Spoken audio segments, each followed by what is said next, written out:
The Fringe Podcast, Season 5, Episode 8. The Bullet That Saved the World. Hi, my name is Josh Jackson. This is Lance Reddick. This is Michael Cerverus. This is Chris Tilton. This is John Noble. This is Jessica Nicole, and you are listening to The Fringe Podcast.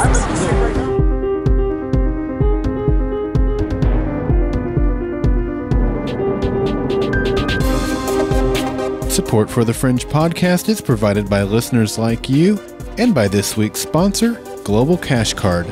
Learn how Global Cash Card provides world-class solutions for pay cards, gift cards, per diem cards, flex cards, and more by visiting thefringepodcast.com/Global Cash Card today.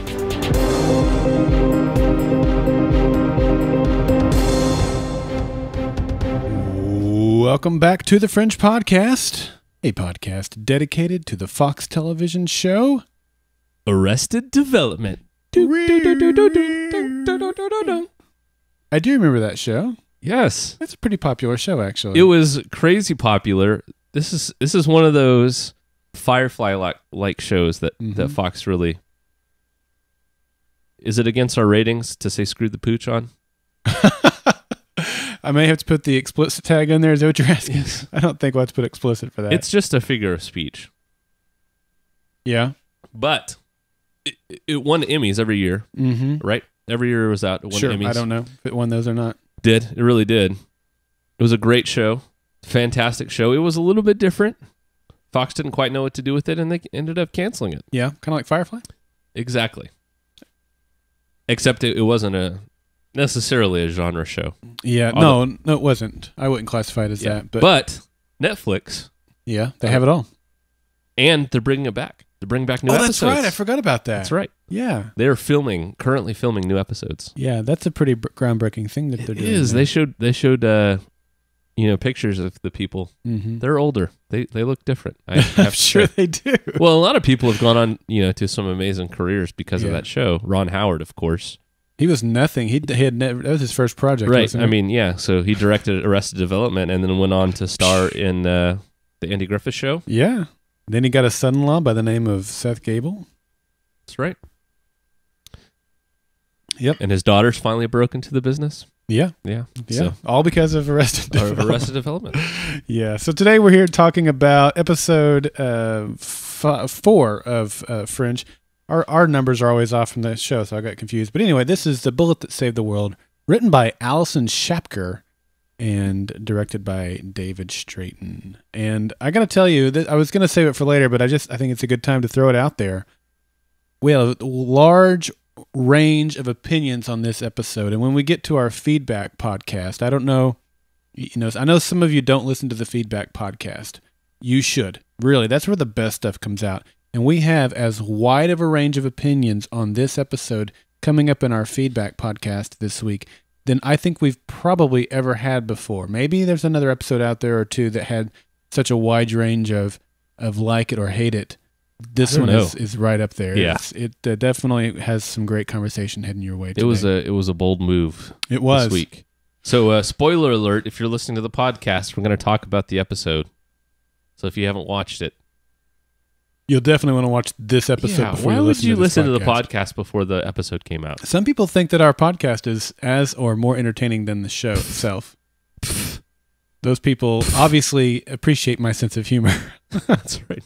You know what, Darrell? If that's the case, then for those fans, after Fringe unairs, after it goes off the air, we should just make up a show in our minds and then do a podcast about it. In this week's episode... We could. Yeah. We've talked about this before. We should totally do Mystery Science Theater. Yes, we should. Yeah. All right. Well, let's move on to the Fringe Binge. It's time to get the scoop on Fringe. It's the Fringe Binge. The Fringe Binge. Oh, Bunsen Burners in the chat room. You crack me up. Mostly you, Bad Wobot. All right, so we have a few things to talk about in today's Fringe Binge. I think he's asking what type of things make me laugh, and that can be one of them. We have a few things that we've already talked about. We want to keep talking about. This will be the last week we probably mention this one, and that is that the season 4 soundtrack is coming out this week on CD. If you've been waiting to get it on CD, Tuesday is your day, Tuesday, October the 30th. It's already out via download in iTunes and via Amazon. I checked there. It's definitely available. Digitally, it has been out for a few weeks. But if you're waiting for the CD, if you're like Clint and you take all of your CDs and you convert them to 8-track to put them into your 8-track player in your car, then you'll be able to do that this Tuesday, October the 30th. Darrell, in all fairness, that's just for my mobile listening. Oh. I actually physically scratch them onto records so that I can listen to them in my home after I buy the CDs. Oh, okay. I have a record player, and it sounds good. I've got some Beatles and stuff on LP. Beatles, you would. Sounds good. Anyways, we also want to remind you that the episode we got this week, which was The Bullet That Saved the World, is the first of 4 episodes that we are getting in a row. And so we have 3 left. Episode 5 is called An Origin Story. And Clint, these are really neat to think about now in terms of what happened in this week's episode. You know, it kind of makes you sit back and go, what could these episodes be bringing us? And we have An Origin Story. The week after that, on November the 9th, we have episode 6. It's called, and these are new titles we just got during the 1 week off. Episode 6 is called Through the Looking Glass and What Walter Found There. Have we ever... Is there another show that has used the title Through the Looking Glass in one of their episodes? I'm trying to think. That would be season 6, Clint. I know what it was. Alice in Wonderland. That's right. Did you ever see the 1983 show Alice? That had nothing to do with Alice in Wonderland. Yeah, Through the Looking Glass. That's what it's a reference to. Oh, boy. Through the Coffee Cup, maybe. And then on November the 16th, we get episode 7 called 90210. No. That was like the 90s version. I don't know what the new theme song is. I have no idea either. No, I'm surprised you even got that. It's called 52010. And 52010 is, that is the lock combination we've seen since season 1, I think, if not season 2 for sure. Yeah. We've seen it used multiple times throughout the show. It's always something that Belle and Walter used for things. 52010 is the name of the episode. And that was the other thing, too. It seems like Walter said at one point, he says, we always used it, but I don't remember why. So maybe we're going to find out why, or maybe it's another lock combination that's going to open up something, super special. I can't wait to find out the significance to this particular episode. Sounds good. I'm excited. I like I said, when you think about what happened this week, and then we get a episode title called Through the Looking Glass and What Walter Found There, it's just really, I'm intrigued. I cannot wait to find out how that fits into context. I have to say that I was a little bit more excited about these before this episode. Oh, really? Yeah. Not me. I got more excited about them. Did you? I did. I felt like this episode really sucked the air out of my excitement. Oh, well, I can see why it would suck the air out of you. I mean, it was a devastating air-sucking episode. Blow, but no, it didn't. The episode was not terrible. We'll talk about the episode that. wasn't terrible. Okay. Not at all. Okay. Well, I thought you didn't like it. I didn't like the episode. Okay. I didn't like Schindler's List, but that doesn't mean it wasn't an excellent movie. Okay. See, okay. Right? Sure. Am I right? No. Did you enjoy Schindler's List? Did you come out of it going... I watch it every other weekend. Get some popcorn. I know. I'm not You're sure like, what you mean. man, that was a really excellent, morally uplifting movie. Yeah, I have a black soul, according to Clint. Now, last episode of the Fringe Podcast, we were talking about which episode was going to be the strange episode this season. We speculated that it was going to be episode 9. I went back and looked. We got confirmation on that. Joel says that episode 9 is the quote-unquote episode 19 of this season. So that'll be the episode that has a unique flair to it. That's where we got Brown Betty and LSD and last year's Letter of Transit episode. So that'll be interesting. So look for that. Don't know the date on that, but look for that to happen on episode 9. Yep. You want to take the next bit, or you want me to take? I'm talking I'm doing all the talking, Clint. Yeah. Would you like to do some? I don't like talking. All right. No. I'd be happy to talk. Guys, we're still working on our plans for the Fringe finale party. Darrell and I have talked, and I'm going to actually talk a little bit later today.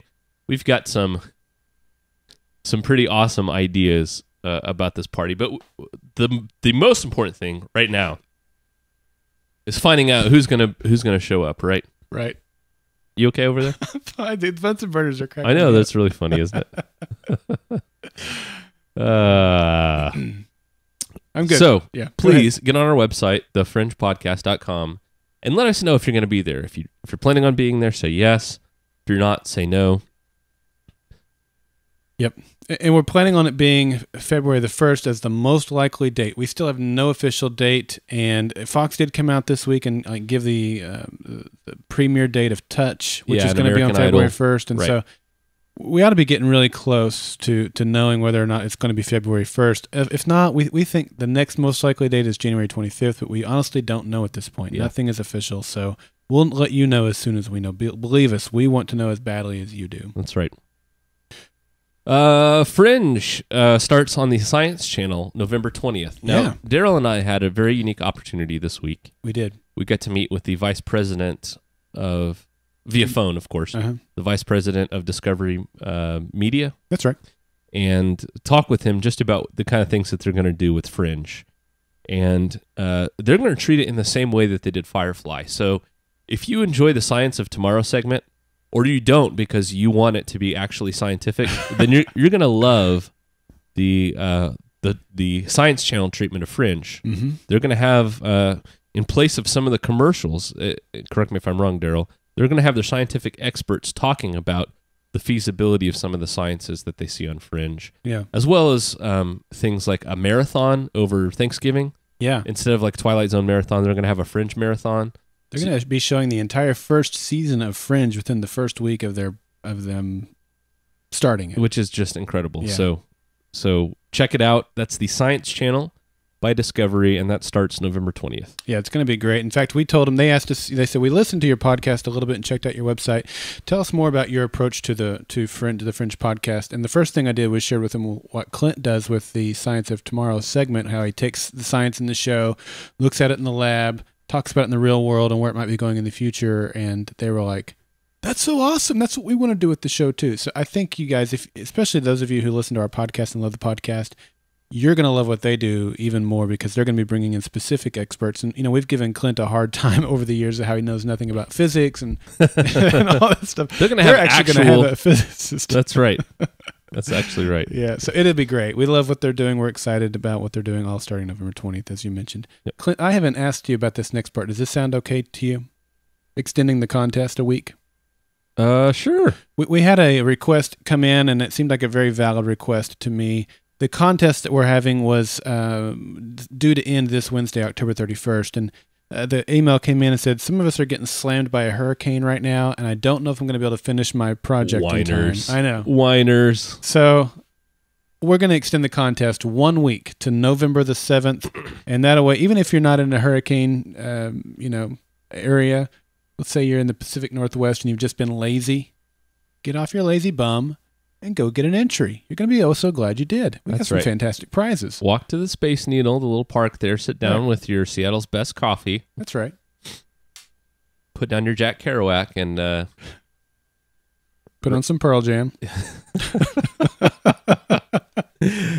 In case you guys haven't noticed, Darrell and I are purposely trying to get hate mail. Oh, that's right. Legitimate hate mail. This is the most random podcast ever. We do have show notes, I promise. We asked for hate mail 2 weeks ago because of you said New Girl was like Jersey Shore, and we got it. And then last week I made a Donald Driver joke, and you said no one in Wisconsin listens to our podcast, and no one will get. We got at least a dozen emails going, excuse me, I live in Wisconsin. I didn't get your joke, but I do listen to the podcast. I think we got one person that said, I actually got your joke before you explained it. Wow. There's the one person. There's the one person. He doesn't live in Outer Mongolia. Thank you, one person. Boy. So yeah, the Fringe contest, the Bridge the Backstory contest has been extended to November 7th. Once again, real quick, first place gets all 4 seasons of Fringe on your choice of Blu-ray or DVD. You're also getting a $500 Global Cash Card gift card and an exclusive Comic-Con bag that is, has a Fringe print on there. Second place is getting all 4 seasons of Fringe on your choice of Blu-ray or DVD and a $250 Global Cash Card gift card. Third prize is getting your choice of season 4 of Fringe on Blu-ray or DVD. And thank you to our friends at Global Cash Card for making this contest happen. That's right. Great prizes. Yeah. So tell us what you think. What happened in the that backstory between 2015 and 2036. We've got some great entries so far. All right. Darrell, let's get to our Bunsen burner ratings. I'm going to let you go first, my friend. All right. Mine went up 4.5 points. It did. Yes. To a 6.5.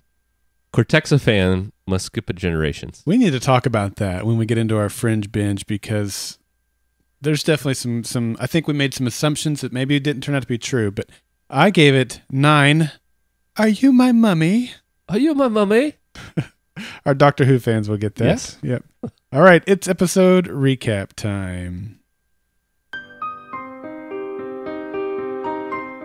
The episode begins out on the rundown streets of Boston. Peter is sneaking around, siphoning gas from abandoned vehicles. He then enters a shop that sells old pre-invasion items. The shop attendant asks Peter what he's looking for, but an observer emerges from the shadows holding a necklace. He tells Peter that the necklace is what he's looking for, and Peter confirms. He tries to read Peter's mind, but Peter thinks of random things and tries to block the observer from seeing his real thoughts. The observer asks him about the girl. Peter pays the shop attendant and leaves, but the observer follows. Peter knocks him out with the gas can and flees. A nearby group of loyalists chase him, and Peter hides down a manhole in the street.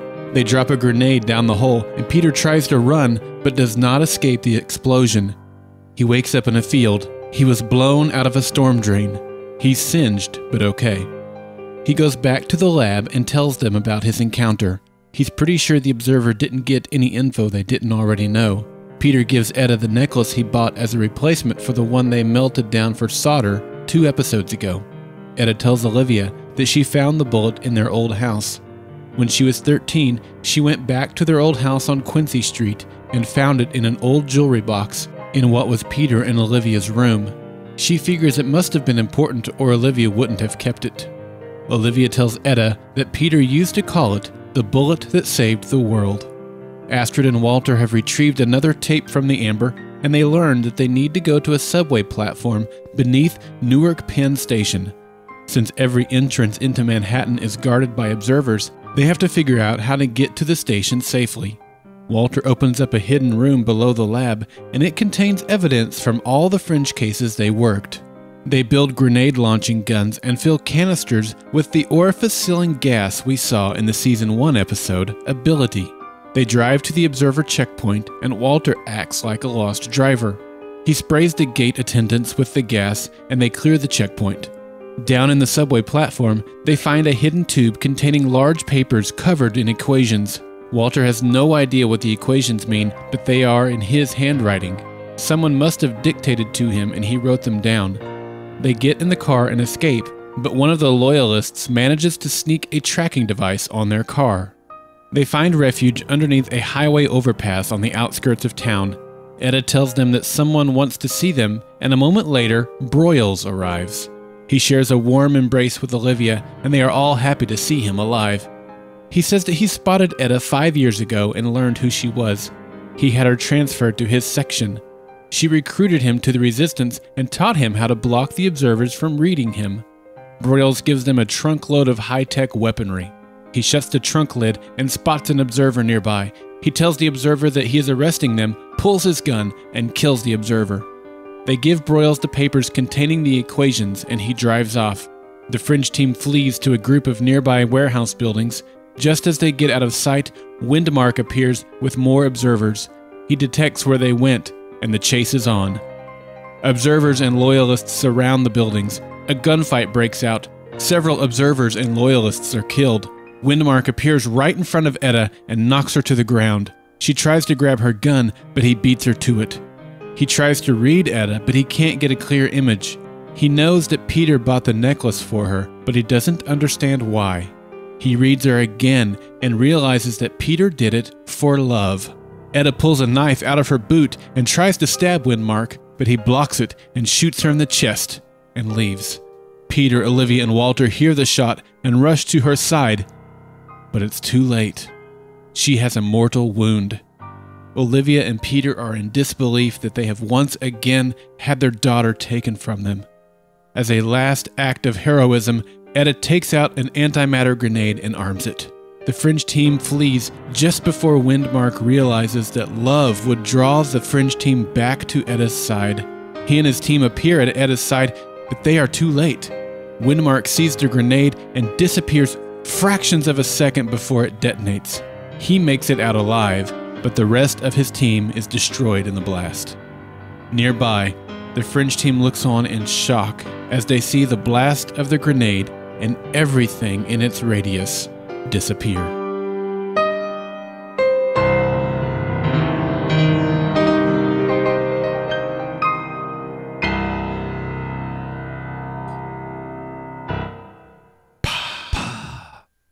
All right, that was the episode recap. Clint, do you have some science for us this week? It's recycled. It's very green science because it's been highly recycled from previous episodes. We love green. We are a green podcast. That's true. We're looking into the science of tomorrow. We're looking into the science. Oh, Clint, please tell us what's the science of tomorrow. Oh, Clint, please tell us about science.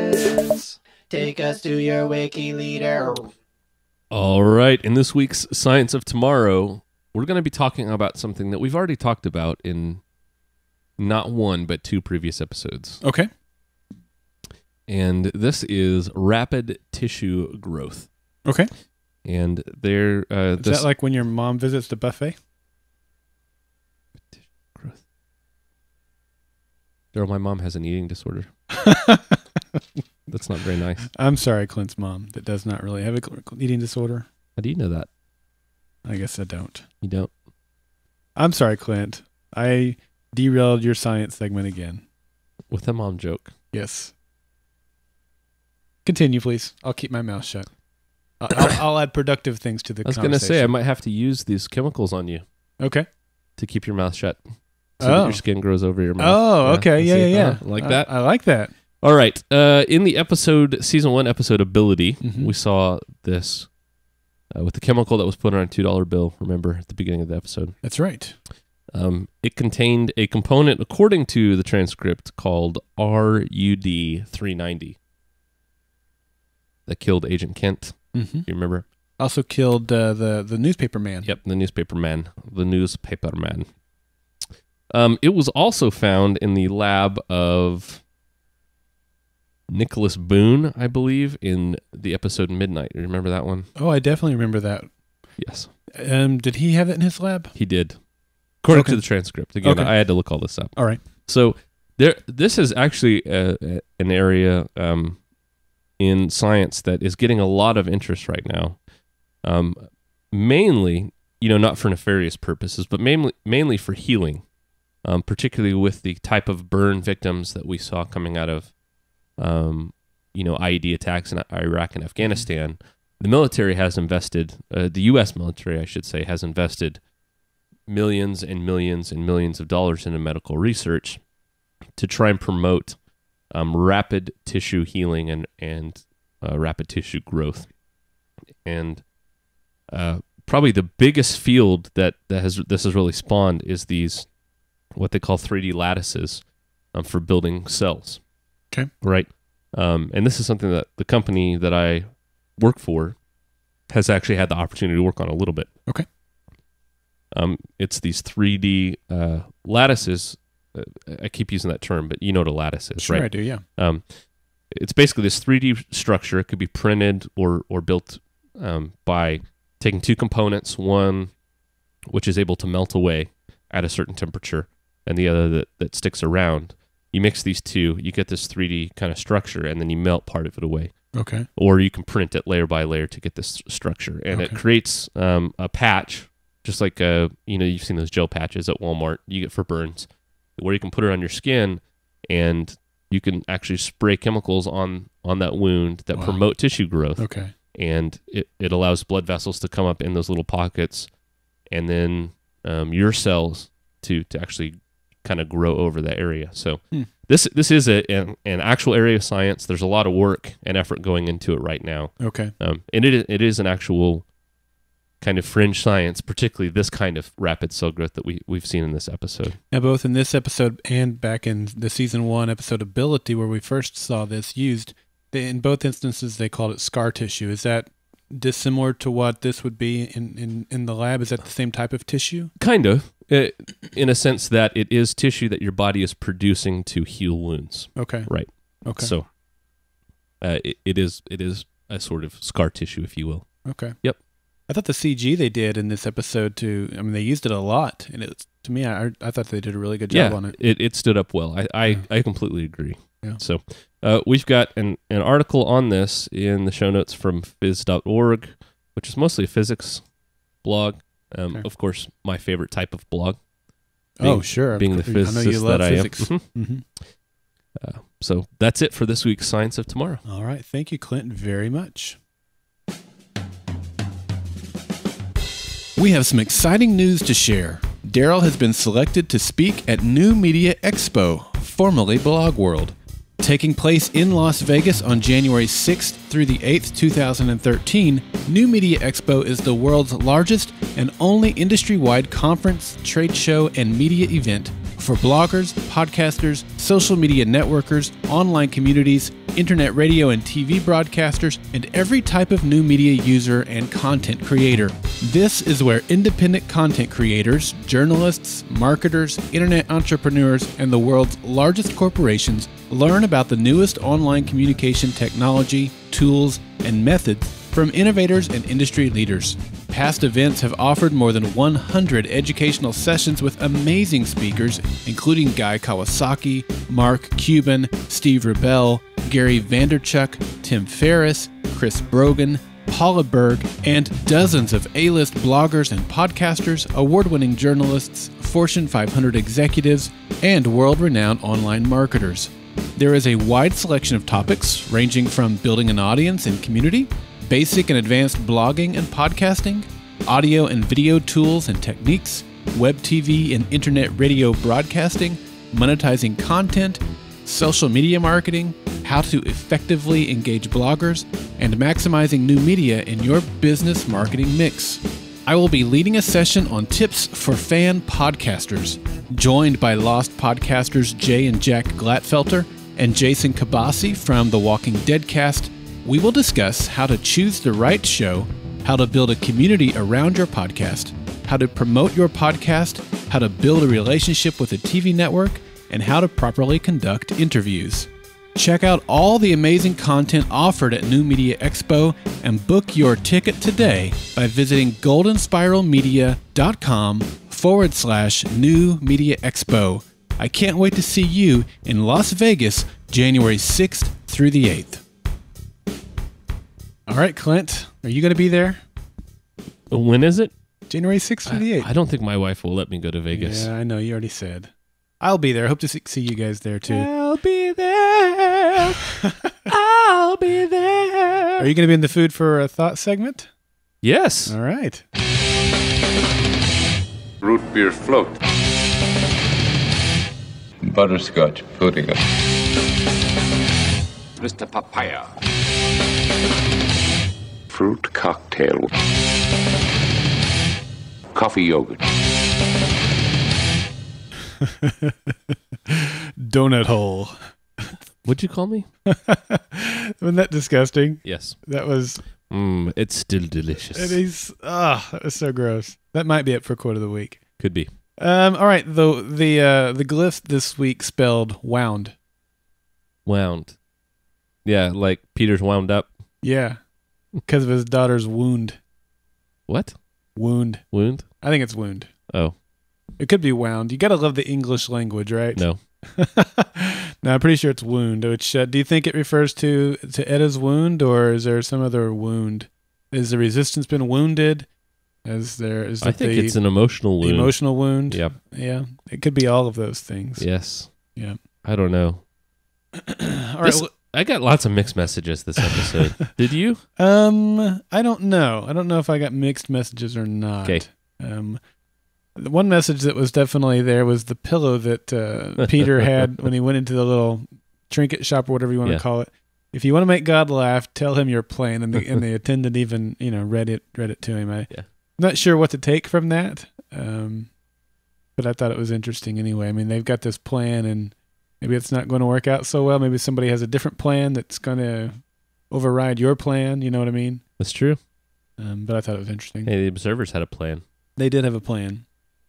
And some of the observers had a different plan than that plan. Yes. Mm-hmm. You can see whose plan worked out so far. Yeah, other thing that we noticed in that trinket shop, or whatever you want to call it, was the game Simon. Obviously, this was very prominently used and shown in a couple of different scenes. Yeah. Simon, did you have a Simon game when you were a kid? Did you ever play that? Yep. Yeah, it's a fun game. Does it? What is our takeaway from that? Anything? Does it shares a name with a character on the show? It does. Actually, two characters on the show, right? It was the alias Yes. of William Bell at one time. It was also Ian Henry Cusick's character name that we saw. I thought it was funny watching. Was it Windmark that was playing with it? Yes. It was so funny because that game can't have any entertainment value whatsoever to him. Not that he knows what entertainment is. Yes, but yeah. exactly. That's what I'm saying. There can be no enjoyment. Yeah. Right. But he sat there playing it religiously. He would never lose to Simon. Never. Simon would melt. Yes. Explode. Yeah. It's 9-volt batteries, or probably in that day 6C cell batteries in Simon. Yeah. Would die first. So any takeaway from that though, other than just the nostalgia of it? No, I think it just showed the difference.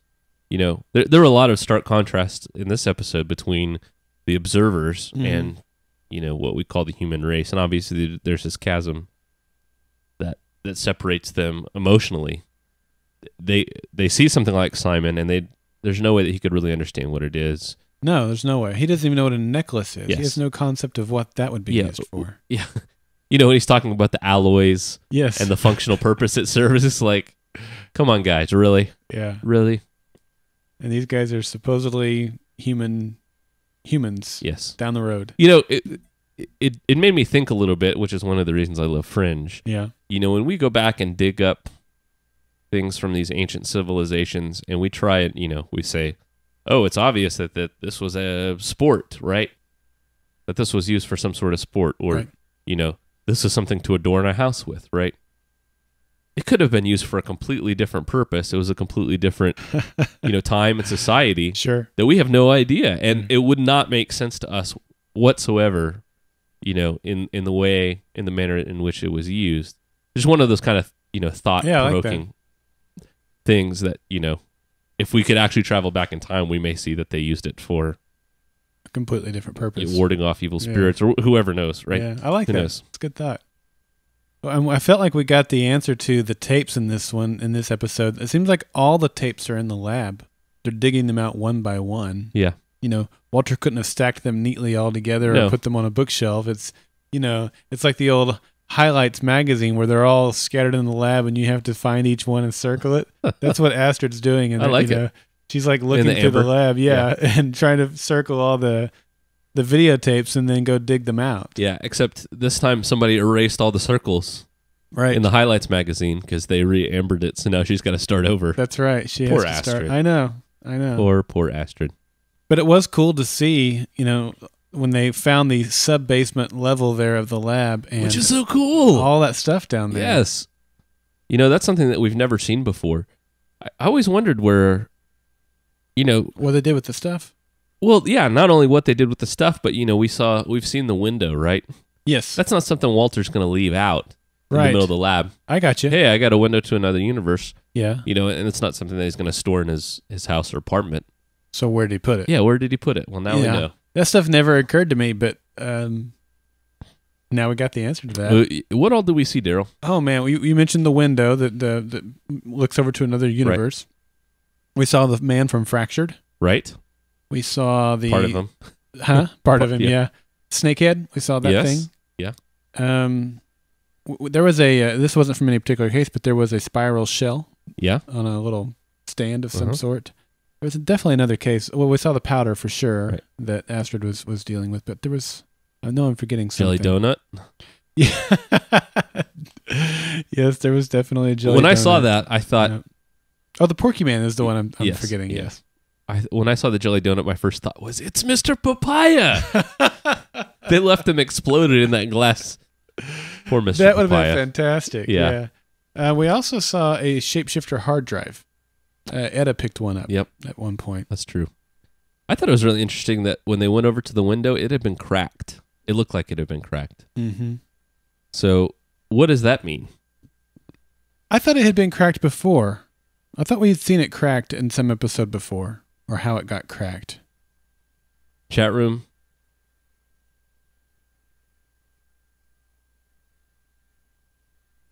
We have a bullet hole. I don't know if that's true or not. Walter did it. Yeah. Walter cracked it. Oh. Walter cracked it. I don't remember exactly how. If it was, gosh, it's just right there on the tip of my. Yeah, I didn't know. I didn't know that we were. I didn't know if we were going to be able to peer into another universe. But based on the episode title in 2 weeks, it sure sounds like we're going to. Well, I don't want to assume that that's how he's going to do it, but it would certainly seem. I mean, like you said, the episode title sure points to that. Yeah. Let me ask you this question. I don't know that I had planned for this as a topic of discussion, but I think it's worthwhile. If it turns out that they look into another universe and see an Etta alive over there, Peter does. Yeah. How are you going to feel about that if he does the same thing that Walter did? I don't think he will. Okay. Do you? No. He can't. I'll be incredibly disappointed if he does. You know, they may have put him in this situation so that he has to make that choice. Yeah. And he's going to be a better man than his father, right? Okay. He's going to see her over there being happy, not dealing with the observers. And leave her there. That would be wonderful. Yep. Now, but if he's faced with the true decision like Walter was, where he sees her over there and sees a terrible thing happening to her, what's he going to do? Well, I guess there's a couple things, right? It would have to be Lincoln as her dad. Hey, Lincoln. Right? Maybe.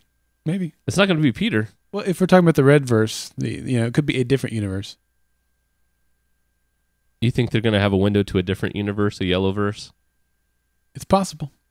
Theoretically, it's possible. Not going to happen. Okay. Not going to happen at this late. You're right. No, you're right. But it's possible that... See?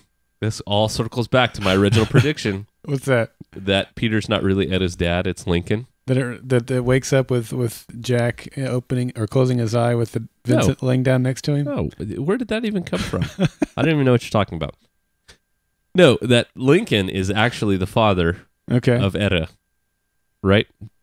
That's the dumbest thing I've ever heard. And so Alt Lincoln and Olivia have a baby who grows up to be Etta.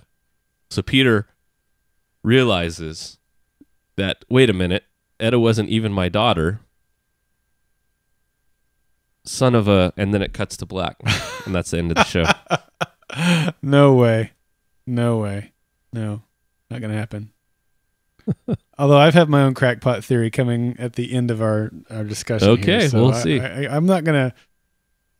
If that's gonna be your crackpot theory, you go with that. But I say I'm not on board with that. All right, now your Bunsen burner rating was something about cortexiphan skipping a generation. So let's talk about that. Okay, we had predicted, and I think we had assumed, right? Markham. Yeah, I know. That is Markham's child. I saw that. Nice one, Bunsen burners. Oh, goodness. We had predicted, based on her ability to block the observers in 419, Letters to Transit, that she had some cortexiphan skill, right? Right. There was some, and not only that, but that's why it had to be this Peter and this Olivia. Right. So with that statement that she just had trained and was disciplined, all of that went out the window. It's almost like midichlorians, isn't it? Yes. Isn't it? No, it's not. It was to me. Really? It was right up there on with it. No. Now, the only difference is we had made these assumptions. Right. We hadn't been taught this thing through the course of 3 movies, only to learn something in a prequel that was terrible. But I felt that same way where I'm like, wait, what? She's not special? I wanted her to be special. We were told that she was special.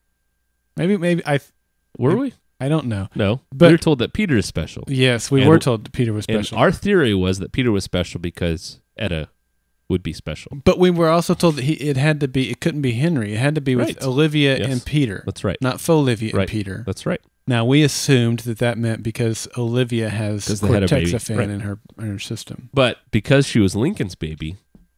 Oh, shut up. That theory was...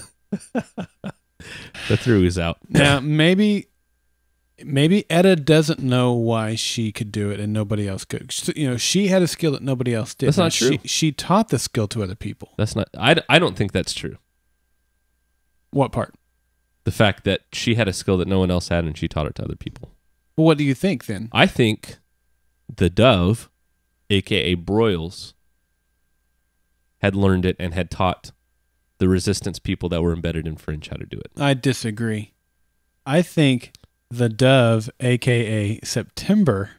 No way. September's dead. He's gone. He's the dove. He is not the dove. You want to put bananas on that? Yes. Yes! Banana that. Okay. I say the dove is September. You say the dove is Broyles. That's right. All right. And it was clear in this episode. As soon as he started talking, as soon as the guy that had been caught started talking about the dove, yes, he reached for his gun. I know. Gun and cocked it. Because I agree. If he had given him up, he would have come up and ratted him out as the dove, right? Uh-huh. Maybe. I can totally see he's my second choice. Broyles is my second choice, but I'm going to go with September. Okay. So Broyles being embedded from the beginning, he's the kingpin behind the resistance. He's the one that learned how to block. Do you think Etta taught Broyles how to block the thoughts? Yes. Is that what you're telling me? I'm saying before he met her, he had no reason to block thoughts because he was just going along with it. He had been defeated. Yes. And then once she taught him how to block thoughts, and he joined the resistance, and then he could block his thoughts and stay within his position and fight for the resistance. Nope. Not true. All right. I love that we're disagreeing so much. This is great.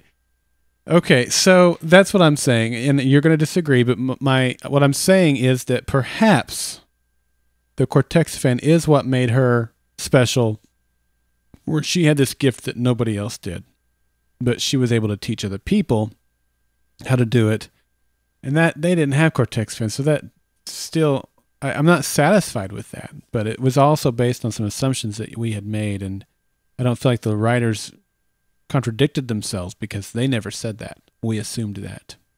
And they haven't finished telling us the story yet, and so we'll find out hopefully we'll find out now what the significance of her was. She had to be with Peter and Olivia. So if it's not for cortexiphan, why? You know what I mean? I don't know. Now, I want to know that more now than ever. Before, I thought I had a solution. Now I have no solution. It didn't necessarily have to be Etta, right? It was Peter and Olivia being together. But without cortexiphan, which, again, at the end of last season, we were told that... There's no need for cortexiphan to make Peter and Olivia special together. Right. So, again, why that Olivia? If this Olivia doesn't have cortexiphan anymore. Because this Olivia is in this universe, right? Yeah. This verse. They had to be together in this verse to fight the observers. Okay. That's why. I'm guessing the same as you are. Yeah. But I can come up with a reason, right? Sure you can. We could come up with some reason. I'm just not sure if that's the real reason at this point. I don't know. I'm not satisfied yet. At the same time, hey, we got a bunch more episodes left. We have 9 more episodes left. We'll see. So I'm not sitting out here like, and you're not either. No. Like, your opinion would be, this is the 6th season of Lost. This is the most terrible thing ever. Neither one of us are at that point. No. We're just going, man, we had these things that we thought we had figured out that apparently we didn't. Are not true. And now we're back to square one. Yeah, all of my theories, this house of cards that I've built. Exactly. Somebody pulled the bottom card, right? Yes, exactly right. That's exactly it. And that's why it's so frustrating. And it's kind of cool because of that. But we have to trust the writers even more now at this point than we were before, because now it's like, holy crap, we have 9 episodes left and my house of cards just fell down. Yeah. Yeah. Yep. All right. So we've got a lot of stuff to to unpack here. Yes. Should we go into Etta's death and then circle back and get all the rest of this stuff? Okay.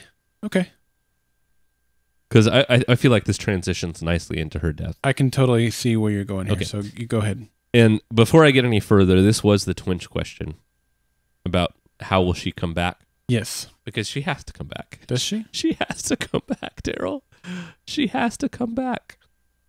You grow out your beard and get a little more drunker before you can say that the right way. Okay.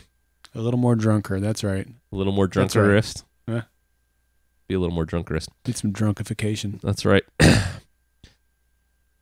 Do you think that they'll bring her back? Yes, I do. But I think I'm going to be dissatisfied by that. Really? I think they're going to give us a happy ending. And I don't see a way to do a happy ending without Peter and Olivia and at least a promise of Etta. What I mean by that is, let's say they go back in time or reset the timeline. Yep. And maybe Olivia's pregnant. That's what I mean by at least a promise of Etta. Okay. Otherwise, I'm not. Maybe just an ending of hope is happiness enough, even if that means without Etta. I don't know. I have to say that I don't.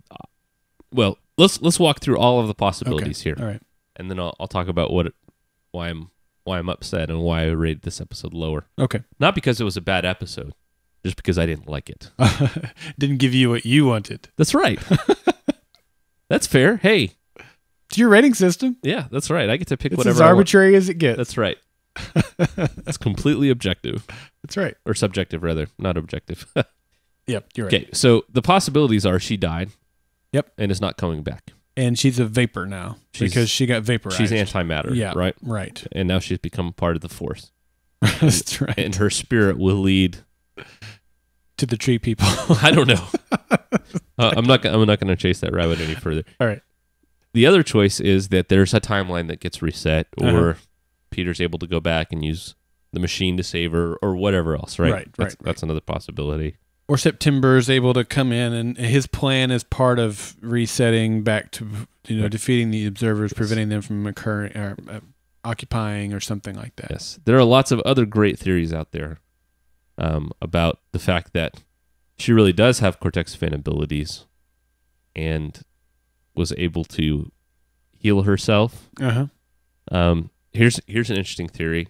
She had some of the skin growing stuff that she was able to put on her wound and absorb the energy of the antimatter blast for herself.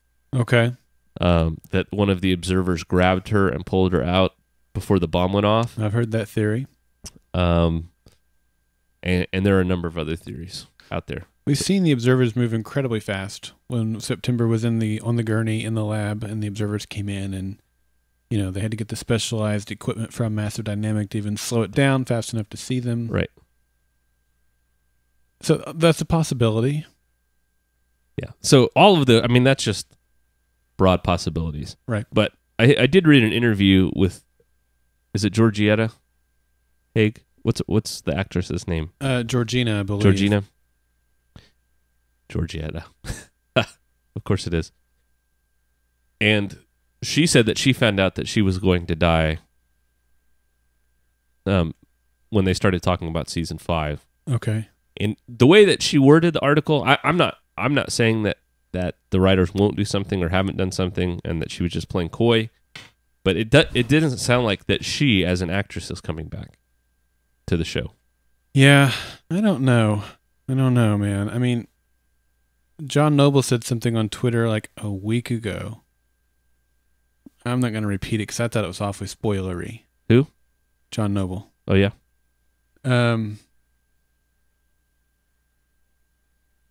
I don't know. I just don't know. And if that's the case, then I'm mad because they introduced her in Letters of Transit. Mm-hmm. She's now part of the Bishop clan, right? Instantly. Oh, sure. She gained instant credibility, and the writers used that, I guess, for shock value when they killed her off this week. Yeah. But they spent the last 3 episodes building her and integrating her into this family only to tear her completely out of it. Yep.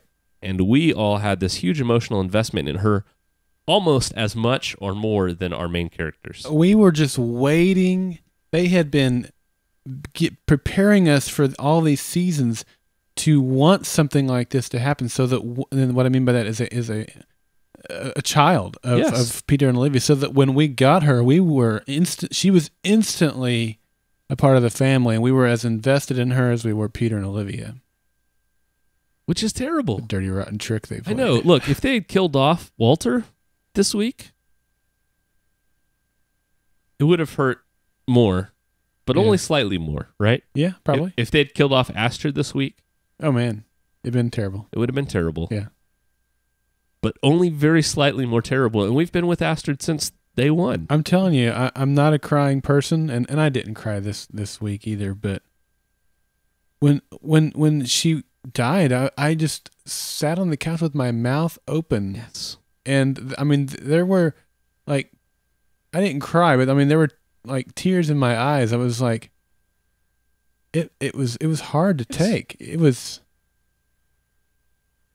did a great job of making us care about her really fast. They did. It was tough to watch. And then they killed her off. I was so mad. And then the reaction from Peter and Olivia too was pretty heartbreaking. Well, I want to talk about that in just a second. Okay. But the thing that really irked me was the way that they killed Etta off and just how instant it was, right?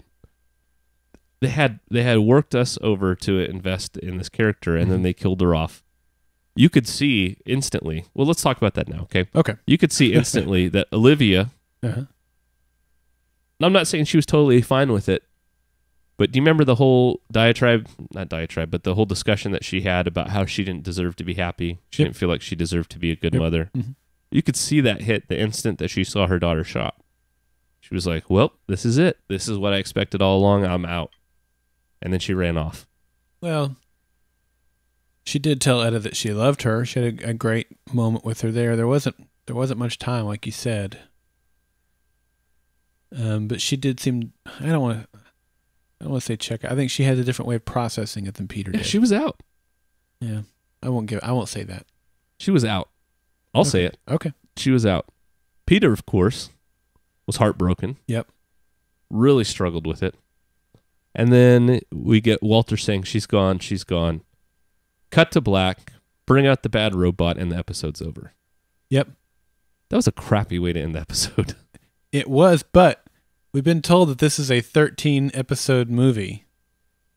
So we have to wait for the next, part of the movie to play. So hopefully it'll pick up right where it left off, that type of thing. Because it was just like, boom.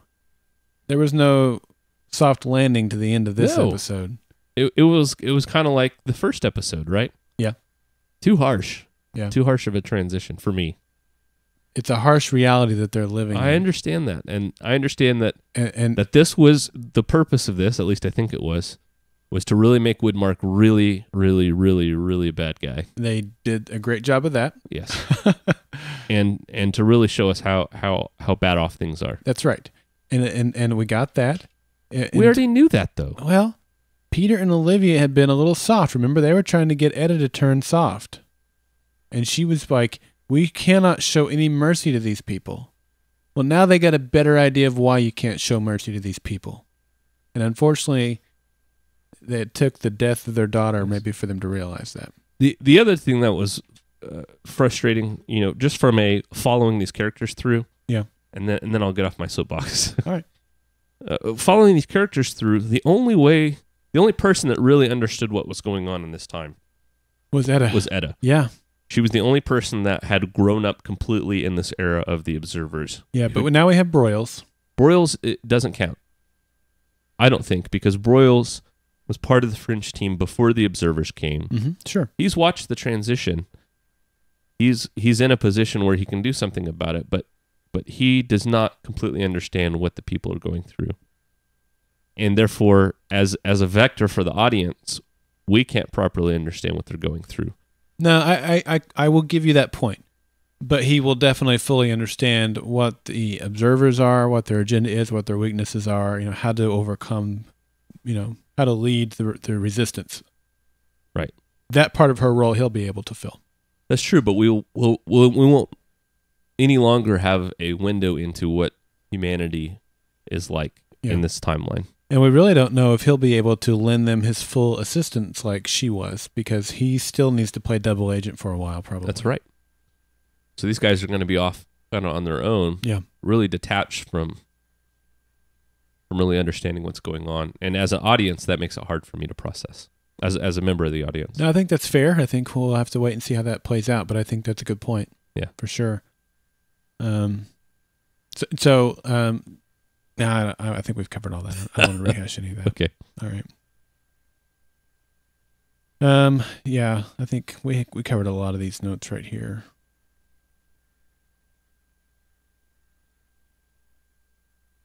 Okay. There we go. I think I'm going to highlight all of these. So we hate Windmark now more than ever. Yep. Windmark, I'll make sure I enunciate that clearly. Do you wish that he would have died? Just to be clear, what happened there at the very end, it was hard to catch. He was the one who was kneeling over Etta's body. Yeah. He noticed the necklace was gone.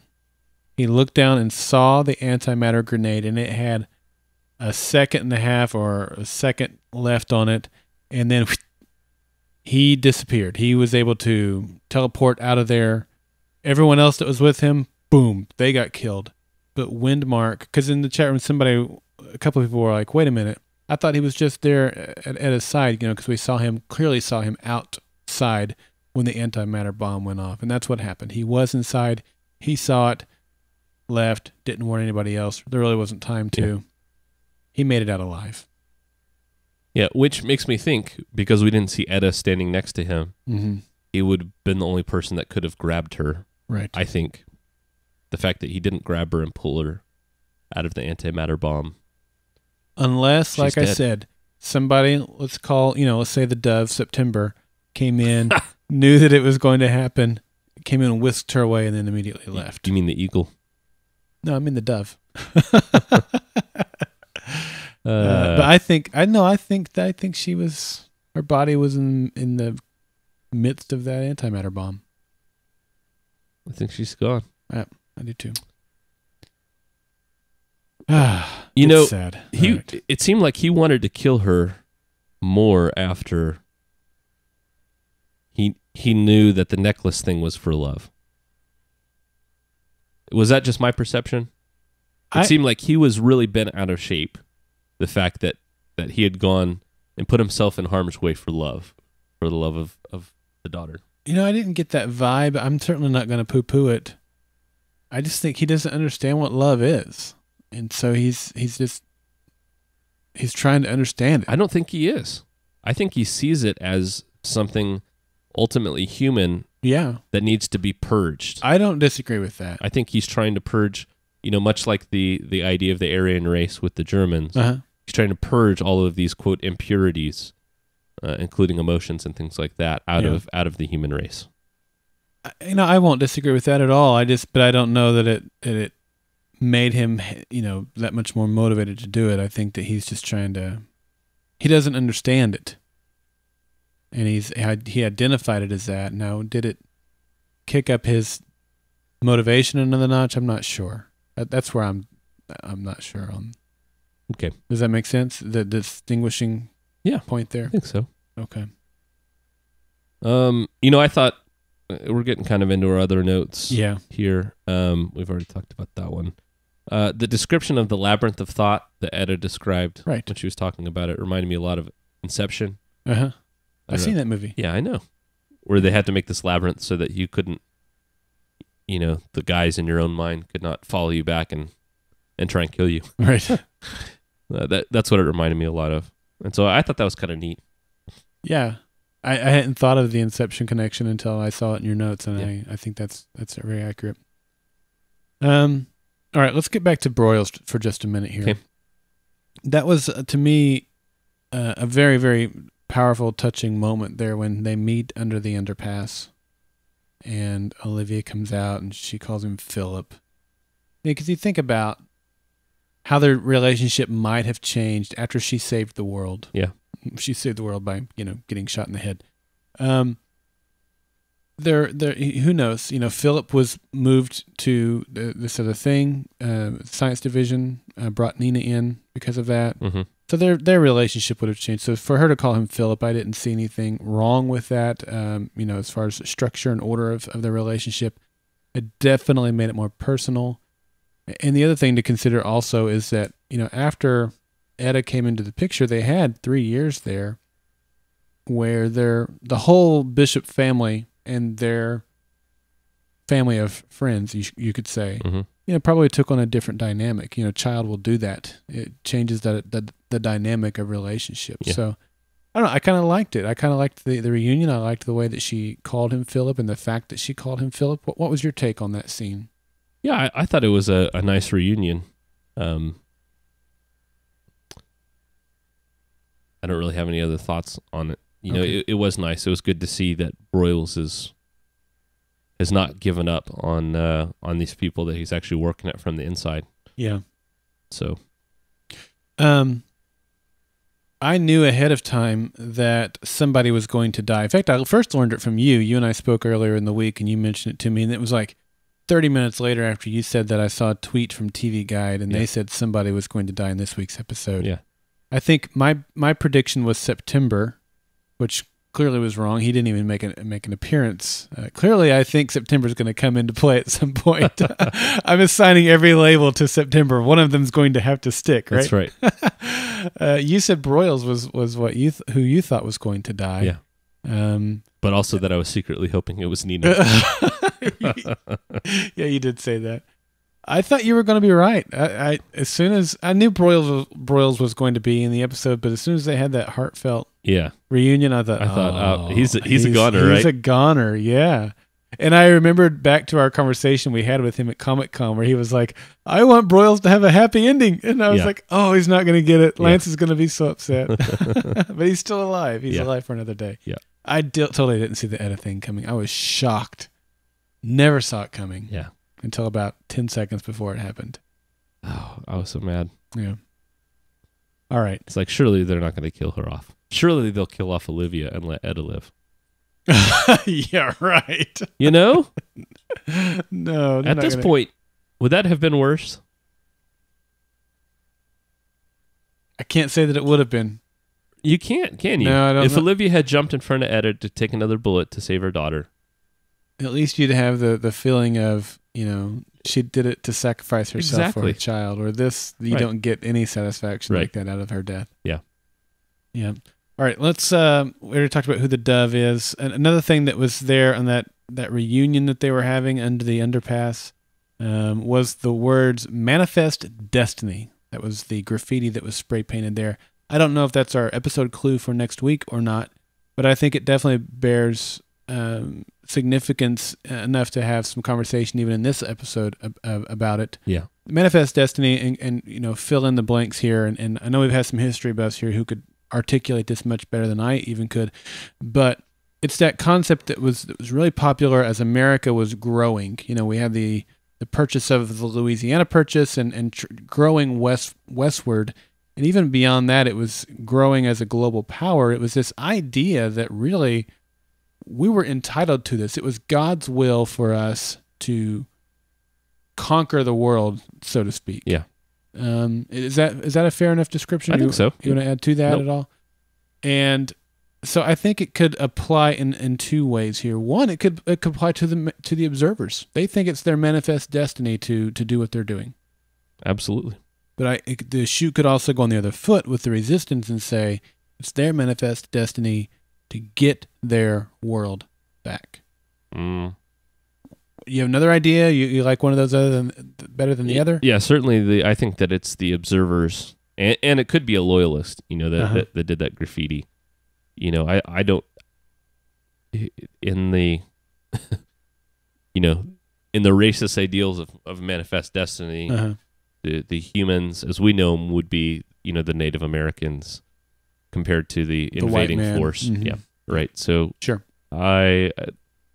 that's what I would say. Mm-hmm. Okay, I like that. Okay, Darrell, something else we saw written on a wall was the famous drawing of Kilroy Yeah, I'm so glad you made a note on this. I'll show my ignorance, and then you can show. That's okay. I wrote in here, is this another tip that the observers are androids / shapeshifters from the future? Because my only knowledge of Kilroy was from Mr. Roboto. You know what I mean? It's so I thought, well, is that another clue? But Clint, educate me and the rest of the folks who might have made the same slip up.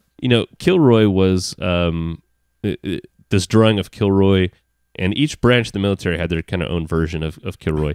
But for the U.S. troops in World War II, somebody who might have broken past the front lines would draw Kilroy was here to let the other American troops know that there was somebody fighting for the same cause. And a lot of times they would show up to places that they were almost positive no Americans had ever been, and they'd see Kilroy was here written on a wall in a city that was about to be bombed. It's actually a kind of a fascinating story. So we've got the Wikipedia article there. Uh-huh. But I thought it was a really nice nod to the resistance of the UK, Britain, Australia, right? Opposed to the German war machine in a very similar fashion. Yep. And the loyalist uniforms we've always remarked are very reminiscent of Nazi uniforms, and I think that's definitely intentional. Yep, absolutely. So, very cool. I'm so glad that one of us has an education between the two of us. It's not true, Darrell. My other question for you is, they have the plans. Well, Broyles has the plans now. Walter looked at him and said, I ain't got nothing. Yeah. This is my handwriting. Probably somebody dictated this to me. I will say it would be the Dove, September. What are they going to do if they have these blueprints, if you will, these equations, and no idea what to do with them? Well, who do you think would be smart enough to figure it out? Bell or September? Or Walter? Well, but I'm eliminating him because he said he doesn't know. He doesn't know. But does that mean that if he didn't look at it and worked through it, that it wouldn't make sense? Maybe. He was just so emphatic that he doesn't know. I mean, if you go back and look at that scene, I'm pretty sure that Olivia asked him and Peter asked him and then Etta asked him, and he was like, I don't know. You know? It's the same thing that he's done throughout the entire show, right? Yeah. I don't know what that is. I can't remember. I just don't know, man. Those kind of things. I hope you're right. I just don't have that same vibe. And then in 2 episodes, he's going to have the glass or the whiteboard. He'll be like, I finally figured it out, right? Yeah. So are they going to leave the lab alone now that they've been there and decided that it was just ambered over and it was a false alarm? I hope so. I do too. But I don't Astrid's think so. alone in the lab again. Crazy. Did you like how they just got the plan and then just, immediately were in New York at the Manhattan crossing? Yes. They had to drive there. It's like a 4-hour drive, and they just show up there. All right. That's funny. All right. Anything else before I get to my crackpot theory? No, go ahead. All right. This is my crackpot theory. I was going back and looking at some of the stuff that we did from last week. And I looked at that picture of Donald that we got from the Tree People. And he had this brown leather jacket on. His head's kind of tucked. You can't see his head. It looks like he's got dark hair. Mm-hmm. But he had this brown leather jacket. I'm like, I've seen that jacket before. And I went back and looked at screen images from the episode The Last Samwise. And it's different enough. I don't think it's the same jacket. But I'm going to throw it out there anyway. Donald is Samwise. There you go. No way. Terrible theory, isn't it? That is a terrible theory. But hey, I'm throwing it out there, and if it turns out to be true, I'll be right. And if it turns out not to be true, I'll say, yeah, no, it's just a crackpot theory. I didn't really buy into it myself. Hey, somebody posted this in the chat room. Okay. I'm gonna steal it and put it in our show notes for everybody else. I don't know if this is one of those things that somebody photoshopped, but it's a picture of the plans, and they're zooming in on the plans, and you can very clearly see the words, quote, bacon factor in the equation. Are you serious? Yes. Go ahead and check that out real quick. It took me probably 5 watches to get it in there. Oh yeah, I see it. That's funny, isn't it? That's very Walter-like. Yes. Bacon factor. That is so good. Whoever caught that is fantastic. Yes, because I totally missed it. It's pretty good. Yeah. Pretty good. All right, Clint, anything else? I think that's it. My plate is empty. And there's so much to talk about. I know we could spend more time talking about it and stuff. We've got some great feedback coming up in the feedback podcast. We'll get into some more stuff then. But for now, that means it is time for the quote of the week. Oh, it's the quote of the week. You never know what's gonna happen. Quote of the week. You better get right down and vote for it now. Quote of the week. You never know what's gonna happen. Quote of the week. You better get right down and vote for it now. Word. All right, so I'm going to be Astrid and Edwin Massey. Okay. And you can be Walter. Nothing. There's absolutely no record of me being here whatsoever. Okay, well, I found something. Walter, is there a mine where you are? Mime? The only mime I know is Marcel Marceau. What has he got to do with any of this? No, a mine. You said mine, M-I-N-E on the tape. Walter, whatever you're supposed to find, it's in a mine. Do you have a mine, M-I-N-E here? Yes, it was a gold mine.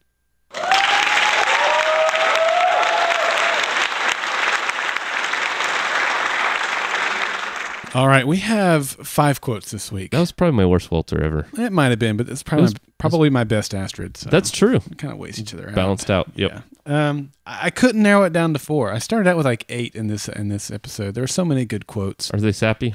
One of them you could call it sappy, but not this one. Okay. Can you give negative votes? No. Oh, okay. Yeah, what is your deal? I don't know. You're a terrible person. No, you're not. I'm just kidding. You're a great humanitarian. The first one is, it's time we created a few of our own. Walter, is this what I think this is? My cold storage of all the Fringe events we have encountered. Dormant for 21 years. We're going to find a diversion to get into the railway station. We'll find it here. What do you suggest, Walter? There was a time when we solved Fringe cases. Now I think it's time we created a few of our own. I love that one. That was good. That was such a good quote. What about this one, Clint? I love you so much.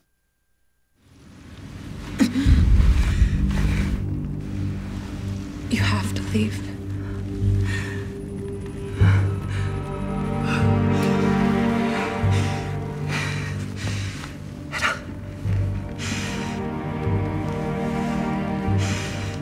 I love you so much. I know.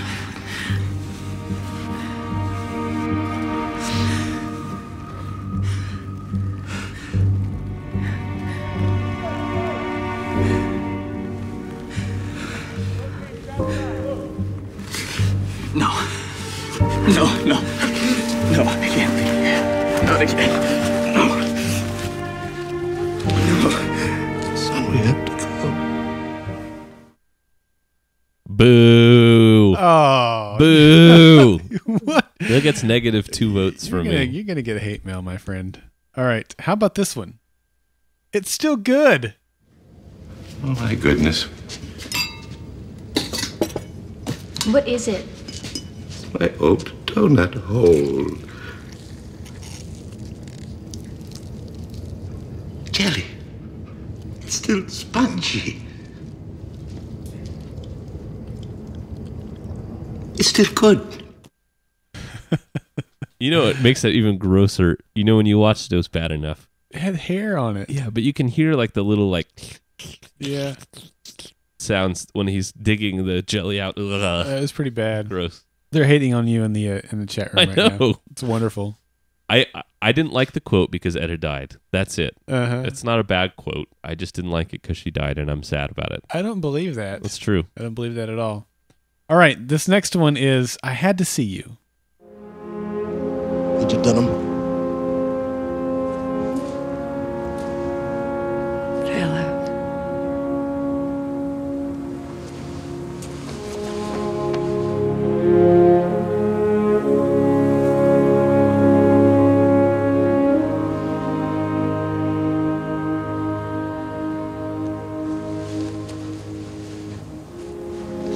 Good to see you, Dr. Bishop. Peter. I asked her not to tell you in case... We were red.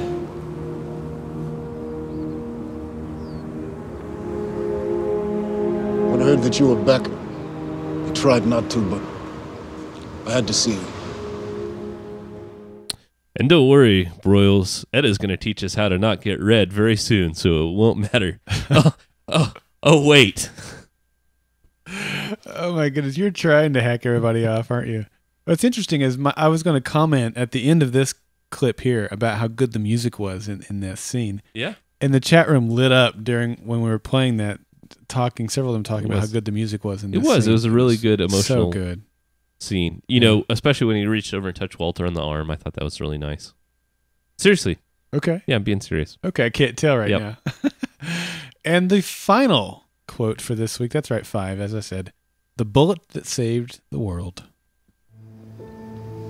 I figured it had to be important, or you wouldn't have kept it.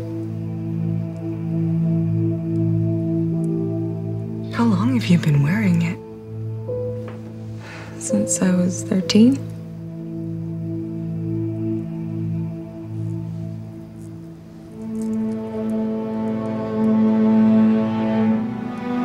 You want it back? No. No, I want you to keep it. Let me see it.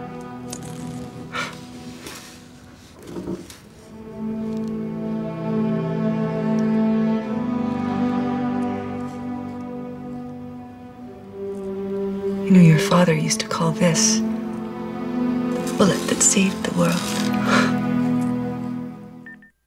There you go. There you go. I think Clint's going to be voting for the I love you one. It's true. I love you so much. It'll be like that time where Olivia was dying and we got Lincoln. And I had to be Olivia and you had to be Lincoln. That was for Olivia, though. Yeah, that's true. She doesn't count as a person. Yeah, so those quotes will be up. They should be up tonight, Sunday night, and so you can go get your vote on over at thefringepodcast.com. Look for the quote of the week for the bullet that saved the world. That's right. And if you'd like to send us hate mail based on all of my nasty comments, you can do so by emailing us feedback at thefringepodcast.com. Mm-hmm. Check us out on Facebook at facebook.com/Golden Spiral Media, SoundCloud at soundcloud.com/Golden Spiral Media, and at Twitter at GSM Podcasts. And we have the phone number, which is 304-837-2278. That's 304-TFP-CASTS. Yes. If you like using letters instead of numbers. Right. And we have a new method. And it's right there on the website. As you log into the website, thefringepodcast.com or even goldenspiralmedia.com, after a couple seconds, you'll get a little pop-up from SpeakPipe. It's sitting over there on the very far right-hand side of the page. And you can actually leave a voicemail now from your computer. What? Yeah, check this out. Cool. I just saw this on your website. I hadn't got anything really to comment about, but this is awesome. Send a voice message to Golden Spiral Media. It's Direct 6955. It's John.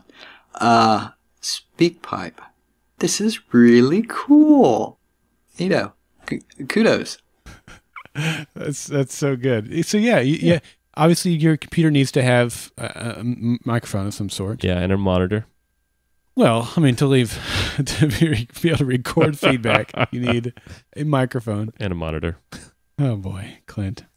Anyway, so you can leave that, and you can listen to it after you're done, which I would encourage you to do. We also got one feedback in yesterday that was actually for the Revolution podcast, but the room they were using was filled with echo. Like he's talking and it's echoing off the wall. It's unusable. So that was me. I did it in the bathroom. Sorry. Use that feature where you can play it back and listen to it to make sure it's audible before you send it off to us. So make sure we can use it. But yeah, so those of you who don't want to pay the long distance charges to call the Fringe phone if you're in a foreign country, or you don't have the ability to maybe record another way and email us an MP3, this is an option that might work for you. So just go over to our website, thefringepodcast.com. You'll see it right there on the very right-hand edge, kind of hanging out on the edge of the screen. And just click on it, follow the directions. There you go. All right, guys. Thank you for joining us for this episode of the Fringe Podcast. And until next time, Stay Fringe-tastic. And keep it nerdy. The Fringe Podcast and Golden Spiral Media are not associated with Bad Robot Productions, Warner Brothers, or Fox. Golden Spiral Media's use of any and all copyrighted material is only for parody, news analysis, critique, or educational purposes as provided within United States Code Title 17, aka Fair Use. For advertising opportunities, our live show, and other Golden Spiral Media podcast productions, visit goldenspiralmedia.com. Copyright 2012, Golden Spiral Media.